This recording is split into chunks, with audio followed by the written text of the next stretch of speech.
নমস্কার বন্ধুরা, সোনামার রান্নাঘর থেকে আপনাদের সবাইকে জানাই স্বাগতম।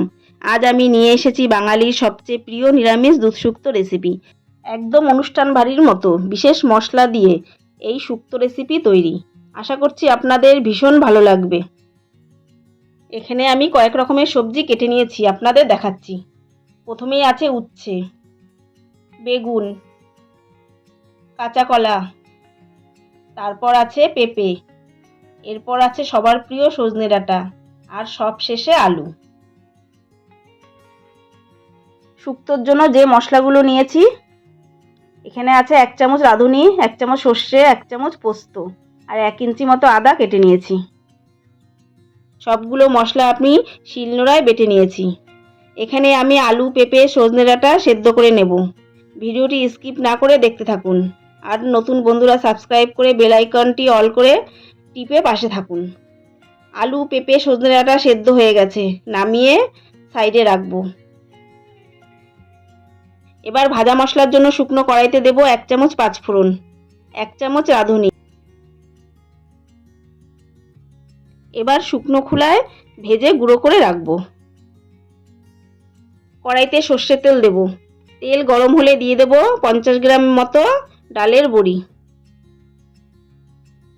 এইভাবে উল্টে পাল্টে নেড়েচেড়ে লাল লাল করে ভেজে তুলে নেব।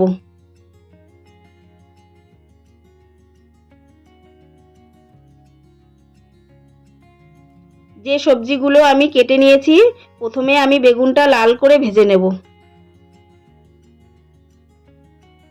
এবার কাঁচা কলা লাল করে ভেজে নেব। কড়াইতে আর একটু তেল দেব। তেল গরম হলে উচ্ছেটা ভালো করে ভেজে তুলে নেব। এবার ফোড়নের জন্য দেব একটা তেজপাতা, 1 চামচ পাঁচফোড়ন। 30 সেকেন্ড ভাজবো। এবার দিয়ে দেব সেদ্ধ করে রাখা সবজিগুলো। 1 থেকে 2 মিনিটের মতো সবজিগুলো ভেজে নেব।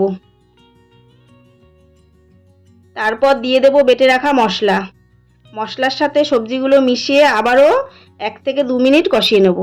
আশা করছি আপনাদের এই রেসিপিটি ভীষণ ভালো লাগবে। ভিডিওটি না টেনে সম্পূর্ণ দেখতে থাকুন কিভাবে এই রেসিপিটি আমি তৈরি করছি। সবজি কষানো হয়ে গেছে, এবার দিয়ে দেব ভেজে রাখা সবজি। নেড়ে চেড়ে মিশিয়ে এবার দিয়ে দেব আগে থেকে জাল করে রাখা 250 গ্রাম দুধ।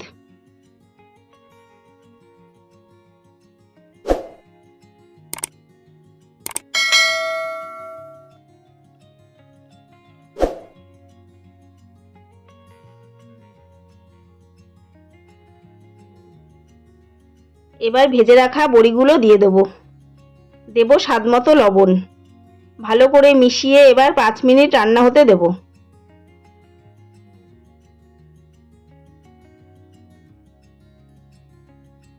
পাঁচ মিনিট রান্না করার পর দেব 1 চামচ চিনি, ভেজে রাখা মশলা, 1 চামচ ঘি,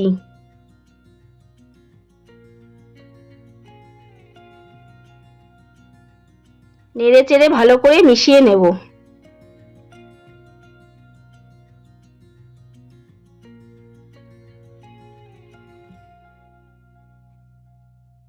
দারুণ স্বাদের দুধ শুক্তো রেসিপি তৈরি।